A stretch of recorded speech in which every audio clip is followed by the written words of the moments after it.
जानकारी प्राप्त करने की मेरे अंदर उत्सुकता हुई और जब मैंने इस क्रम में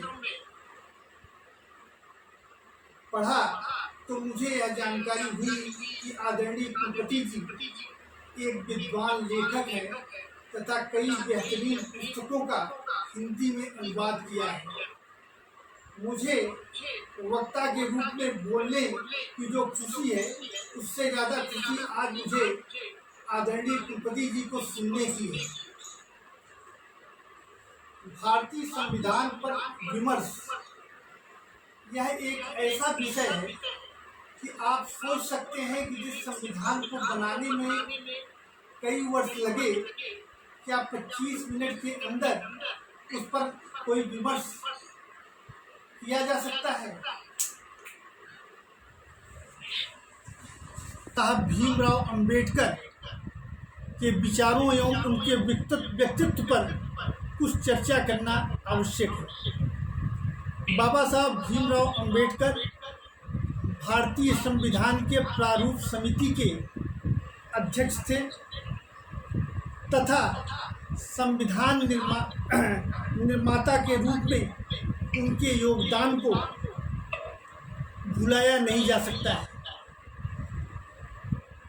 वास्तव में अगर देखा जाए तो आधुनिक भारत की नींव बाबा साहब भीमराव अंबेडकर ने ही रखी। उन्होंने अपने जीवन काल में समानता के लिए बहुत ही संघर्ष किया। पग पर उन्हें तमाम कठिनाइयों का सामना करना पड़ा, लेकिन वे अपने मिशन से अलग नहीं हुए। आज हमारी केंद्र सरकार और राज्य सरकार बाबा साहब भीमराव अंबेडकर के पदचिन्हों पर चलते हुए सबका साथ, सबका विकास, सबका विश्वास का नारा दे रही है। वास्तव में अगर देखा जाए तो यह बाबा भीमराव अंबेडकर की ही कल्पना थी कि सबको समानता मिले। हमारी सरकार एक नारा देती है कि बटोगे तो कटोगे, उस पर कुछ लोग बड़ी आलोचनाएं करते हैं और वे एक संप्रदाय और जाति के रूप में देखते हैं, जबकि ऐसा नहीं है। हमारी सरकार का यह नारा पूर्व में हमारी गलतियों को जो हुई थी उसे दोहराया न जा सके, इसके लिए है। अंग्रेज़ों ने किया था डिवाइड एंड रूल की बात और हिंदुस्तान में शासन किया। अगर हम सभी लोग आपस में बटेंगे तो हम पुनः जो है गुलामी की जंजीरों में जकड़ जाएंगे। इसलिए सरकार का यही प्रयास है कि हम सभी लोगों को एक रहना है। किसी कवि ने एक बहुत अच्छी कविता लिखी है, आओ मिले सब देश बांधव, हार बनकर देश का, साधक बने सब प्रेम से, सुख शांतिमय उद्देश्य का। क्या सांप्रदायिक भेद से है ऐक्य मिट सकता अहो, बनती नहीं क्या एक माला विविध सुमनों की को। रखो परस्पर मेल मन से, छोड़कर अविवेकता, मन का मिलन ही मिलन है, होती उसी से एकता। भारतीय संविधान की खूबसूरती उसकी प्रस्तावना से ही परिलक्षित होती है। जैसे गोस्वामी तुलसीदास जी ने जीवन के सारे पहलुओं को, सामाजिक, राजनैतिक, आर्थिक, सभी को छूते हुए मानस की रचना किया, वैसे ही बाबा भीमराव अंबेडकर और हमारी संविधान निर्मात्री कमेटी ने दुनिया के कई देशों की बेहतरीन चीज़ों को भारतीय संविधान में रखा। भारतीय संविधान एक विधि का संग्रह नहीं है, बल्कि वह जीवन के सभी आयामों को दिखाने का एक रास्ता देती है। त्रिदेव ब्रह्मा विष्णु महेश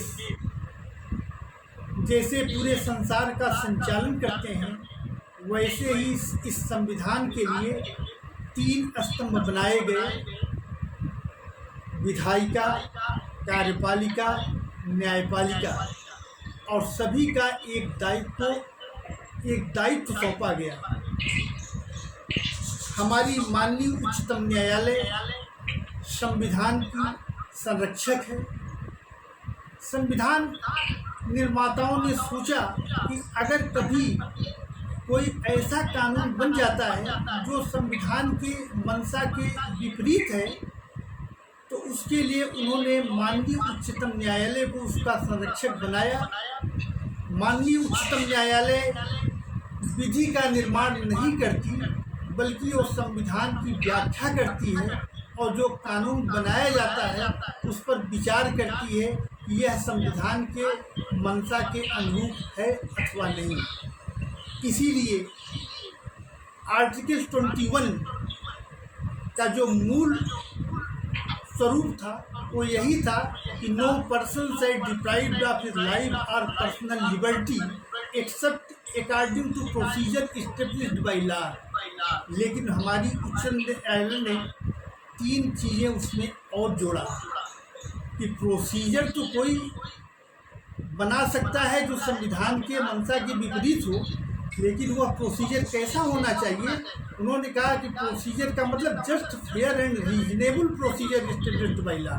जो प्रोसीजर बनाया जाना चाहिए वह जस्ट हो, फेयर हो और रीजनेबल हो। इसीलिए हमारी उच्चतम न्यायालय ने कई बार जब हमारे संविधान के मूल ढांचा पर आक्रमण किया गया तो संविधान के मूल ढांचा को यथावत रखा। हम सबको ज्ञात है कि केशवानंद भारती केस में माननीय सर्वोच्च न्यायालय ने यह निर्णय दिया कि basic structure of the constitution can not be amended. संविधान का मूल ढांचा संशोधित नहीं किया जा सकता। आखिर सर्वोच्च न्यायालय ने यह क्यों कहा, उसके पीछे क्या तर्क है? सर्वोच्च न्यायालय ने यह सोचा कि जब कोई व्यक्ति अपना नेचर नहीं चेंज कर सकता है तो क्या संविधान के बेसिक स्ट्रक्चर को चेंज किया जा सकता है? नहीं।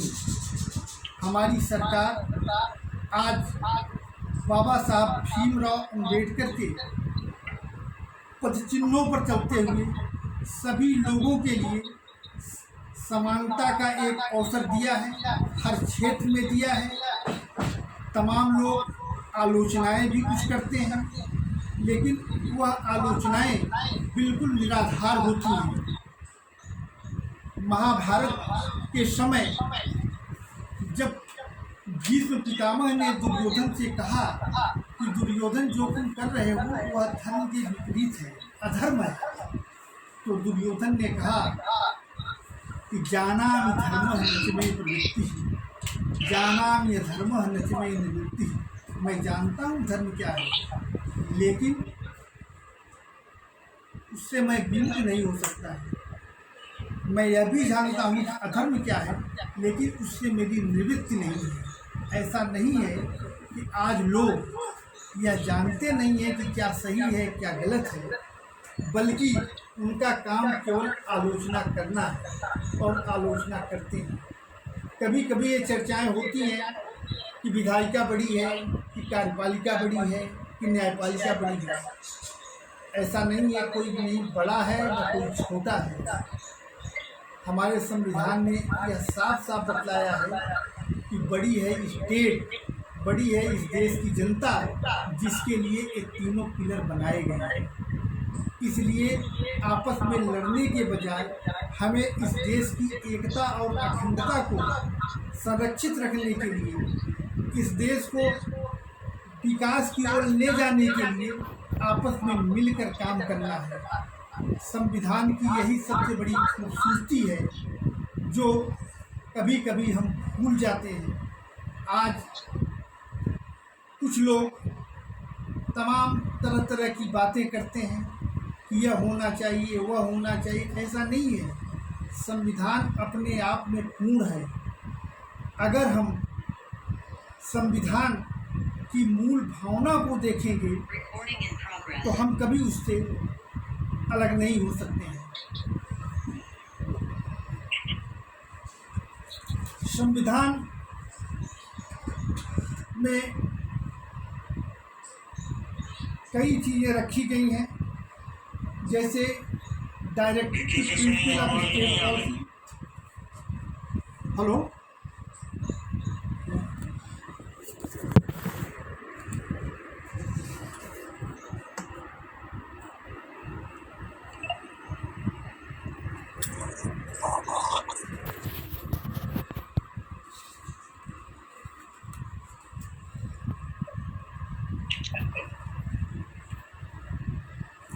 बाबा भीमराव अंबेडकर ने अपने जीवन काल में समानता के लिए जो संघर्ष किया और अपना पूरा जीवन देश के लिए समर्पित कर दिया, मैं उन्हें सत सत नमन करता हूँ। संविधान पर विमर्श के लिए अच्छा तभी होगा जब हम लोग एक साथ बैठ करके जब कोई प्रश्न उठता है तो उस पर अपने विचार व्यक्त किए जाते हैं। हमें याद है, मैं विश्वविद्यालय इलाहाबाद में विधि का जब छात्र था तो संविधान हमें पाडिया साहब पढ़ाते थे। एक बार हमारे एक साथी ने उनसे पूछा कि सर, क्या बहुमत की चुनी हुई सरकार को राष्ट्रपति बर्खास्त कर सकता है? उन्होंने एक अच्छा जवाब दिया। क्या भाई देखो, ऐसा है कि बहुमत की चुनी हुई सरकार को अगर राष्ट्रपति विवेकशील हो तो बर्खास्त नहीं कर सकता, लेकिन अगर वह अपना विवेक खो दे तो बर्खास्त कर सकता है। वैसे ही जैसे कोई अपॉइंटिंग अथॉरिटी अपने किसी कर्मचारी को अनायास ही अगर सस्पेंड कर दे, बर्खास्त कर दे, तो वह कर्मचारी यह नहीं कह सकता है कि हम बर्खास्त नहीं होंगे, बल्कि उसे तत्काल सेवा मुक्त होना पड़ेगा, अनलेस एंड अनटिल जब तक कि वह आर्डर अपीलेट कोर्ट से सेटिस्फाइड नहीं हो जाता है। तो इसी प्रकार से हमें अपने विवेक का इस्तेमाल करना होता है। अगर हम विवेकशील हैं तो हमारा संविधान इतना स्पष्ट है कि हमें कोई दिक्कत नहीं होगी, लेकिन जब हम अपना विवेक खो देते हैं तो हमें सारी दिक्कतों का सामना करना पड़ता है। हमारी सरकार संविधान की रक्षा के लिए सतत प्रयासरत है। इस देश के सभी देशवासियों को एक सूत्र में बांधने के लिए दृढ़ संकल्प है। जब तक हम लोग एक सूत्र में बंधे रहेंगे तब तक हमारा कोई कुछ नहीं कर सकता। हमें किसी बाहरी खतरों से कोई डर नहीं है। हमें जो खतरा है अपनों से ही है, अपने अंदर से ही है। इसलिए हम सभी लोगों को एक सूत्र में बंधकर इस देश को आगे बढ़ाने का प्रयास करना चाहिए। यही हमारे संविधान निर्माताओं की मंशा रही है और यही हमारी सरकार चाहती भी है। इसलिए हम पुनः जो है बहुत बहुत आभार व्यक्त करते हैं आज इस कार्यक्रम में मुझे मुख्य वक्ता के रूप में आमंत्रित करने के लिए। अगर कोई प्रश्न हो रखा जाए तो उस पर जो है चर्चा करना थोड़ा ज़्यादा अच्छा लगेगा और हमें चाहेंगे कि जल्दी से जल्दी हम कुलपति महोदय से मिलकर उनके ज्ञान का कुछ लाभ प्राप्त कर सकें, जिससे कि मुझे भी काफ़ी फायदा हो। हमने न्यायपालिका में 32.5 साल की सेवा किया और लगभग 1.5 साल तक Uttar Pradesh public service commission में सदस्य के रूप में कार्यरत रहा। लेकिन एक चीज़ मुझे देखने को मिल रही है कि अब लोगों में वास्तव में अगर देखा जाए तो वह कैलिबर नहीं है, वह योग्यता नहीं है जिस तरीके से काम करने के लिए चाहिए। इसलिए ज़रूरी ये है कि हम अपने योग्यता को और बढ़ाने का प्रयास करें, और यह तभी संभव है जब मेरे अंदर मॉरलिटी होगी। एक आजकल चर्चा उठती है कि लोगों में राष्ट्रीयता का अभाव है। राष्ट्रीयता का प्रथम सोपान जो है वो नैतिकता है। अगर मॉरलिटी नहीं रहेगी तो नेशनलिटी नहीं आएगी। इसलिए हमें ज़रूरत है कि हम लोगों के अंदर सबसे पहले उनमें नैतिकता का भाव जागृत करें, तो राष्ट्रीयता अपने आप ही आ जाएगी। संविधान पर और कोई प्रश्न पूछे तब उस पर कोई चर्चा करना थोड़ा सा अच्छा लगेगा।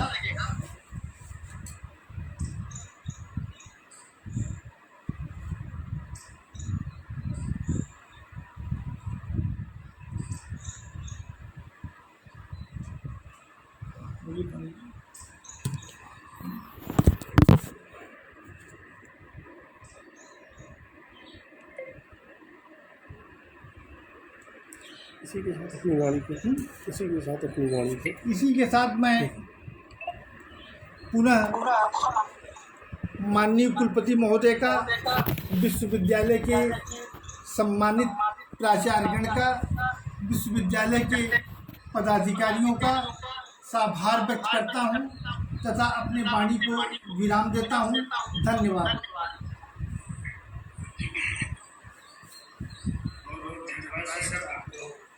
आपके सार्वजनिक उद्बोधन के लिए आपका बहुत बहुत आभार। आपने कहा कि डॉक्टर भीमराव अम्बेडकर, जो आपकी बातों से, आपके व्याख्यान से मुझे लगा कि डॉक्टर भीमराव अम्बेडकर सर्वस्पर्शी समाज के मुखर तथा प्रखर समर्थक थे। यानी निष्कर्ष में कहे कि सर्वसमावेशी समाज के संवाहक प्रबल समर्थक डॉक्टर भीमराव अम्बेडकर थे। आपके व्याख्यान से जो एक चीज मुझे लगा, वो लगा कि भारतीय संविधान भारत के जनमानस की मुखर अभिव्यक्ति है। यानी एक दस्तावेज है भारत के जनमानस का, जिसमें सब समाहित है। तो महोदय, आपके सार्वजनिक उद्बोधन के लिए आपको बहुत बहुत आभार। आपको बहुत प्रणाम। धन्यवाद आपका। अब मैं कार्यक्रम की इस कड़ी में अतिथि उद्बोधन के लिए हमारे विश्वविद्यालय के संरक्षक, सार्थक प्रयास एवं सतत विकास के प्रति हम सबके संरक्षक माननीय कुलपति आचार्य श्रीकांत से अत्यंत विनम्र भाव से मैं उनके आशीष वचन के लिए, अध्यक्ष उद्बोधन के लिए सादर करता हूँ। सर, धन्यवाद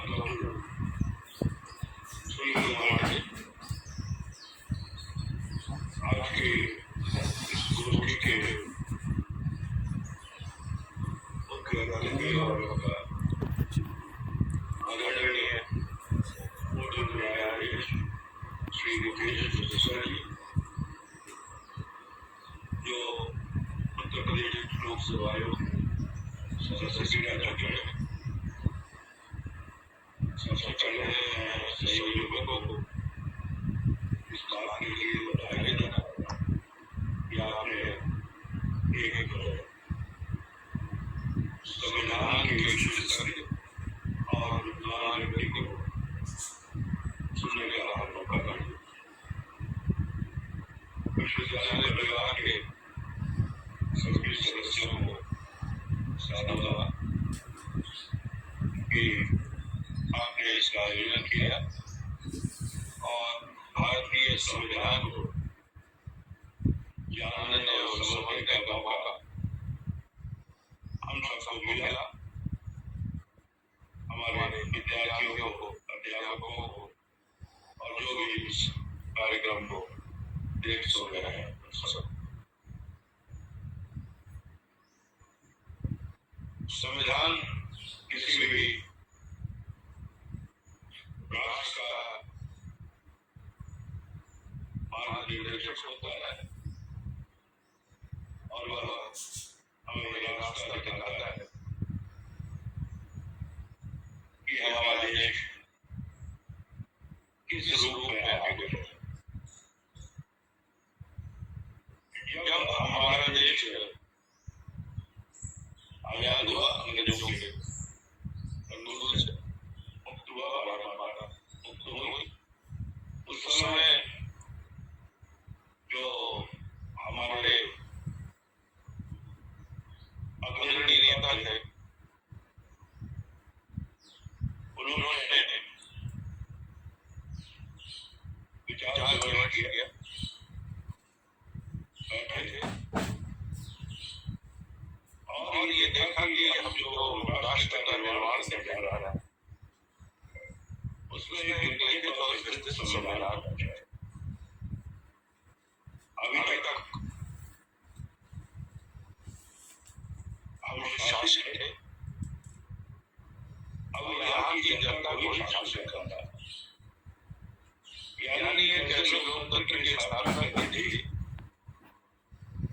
जिसमें जनता का शासन होगा, जनता का द्वारा होगा, जनता का लिए हो। अब सवाल ये है कि इस तरह का प्रशिक्षण तो हमारे नेताओं को था, हमारे जनता को।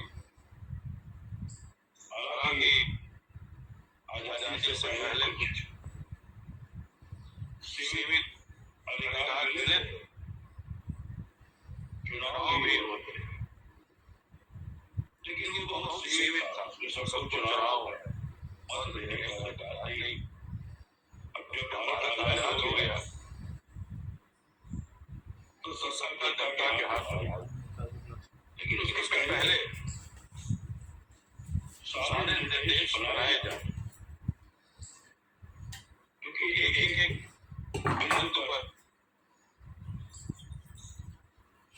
बिंदु से लोगों को अवगत कराया जाना है कि हमारा देश इसकी संरचना क्या होगी, हमारे देश को किस तरह से शासित और नियंत्रित किया जाएगा और किस तरह हम नागरिकों के अधिकार को सुरक्षित रख सकेंगे, क्योंकि केंद्र और राज्य के